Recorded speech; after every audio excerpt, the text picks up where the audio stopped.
father's other apprentices ever won father's approval like Pierce? Father's taught many a boy to blow glass. We've had apprentices year after year, but Pierce has the eye for it. That's what our father says. Pierce has the lungs. And he's hardworking too. So father says Pierce will inherit the business. That is, if he marries one of us too.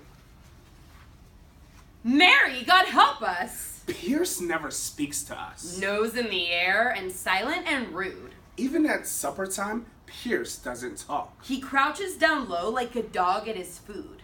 Both of us hate him. Mariot's older than me, and the same age as Pierce. If he marries my sister, he'll get the shop sooner. I won't be ready for 5 or 6 years. But Mariot's dear to me. How can I sacrifice her to that boy with the sticking out ears? How can our father be so tyrannical? Nobody in her right mind would want Pierce. Maudie is younger. Probably Pierce would rather have somebody younger instead. And Maud is so pretty. Even though Maud is the one who put all those slugs in his bed, Pierce isn't bad looking. Not when he's laughing, his hair uncombed, and his clothes are awry.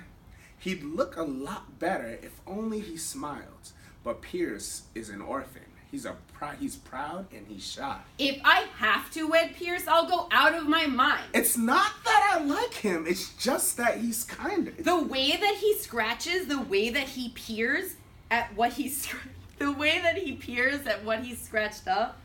And of course, more refined to treat him with. Earwax.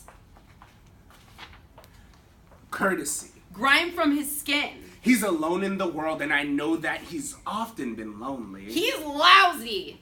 His fingernails. Ugh. Sometimes I watch him. I'm aware of a tug at my conscience. What if I befriended him, mended his tunic, and helped him to tend to the burns on his fingers, his bedbugs and fleas? I know what would happen. My sister would tease. And then there's his haircut, the shape of his head. He looks like a hedgehog. What maid wouldn't dread a marriage with one who's so churlish and rough? I'm not brave enough. Our father is thinking.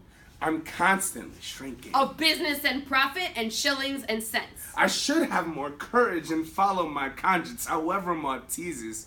I should have more sense. He ought to be thinking about his poor daughters. Why must we submit like lambs to the slaughter? I ought to tell Maud we should both hold our tongues. Must Mariot be wed because Pierce has good lungs? I must find a way to follow my conscience. I must find a way to change father's mind. Of course I'm too young to be thinking of marriage. My only thought is to be decently kind, to marry a man. There's no time to be lost. It's a matter of weight. If I have to accost him, I'm going to tell father we simply hate Pierce. I'll go down on my knees. I'll say, please, I'll shed tears. You'll share your whole life. I am willing to beg. Your children, your work days. I'd rather have plague. Your sorrows, your pleasures, your ale and your bread. I'd rather have leprosy. Even your bed. I must think over clearly what father has said. If I have to be wed, then when's all done and said, I would rather be dead than I'll wed Pierce.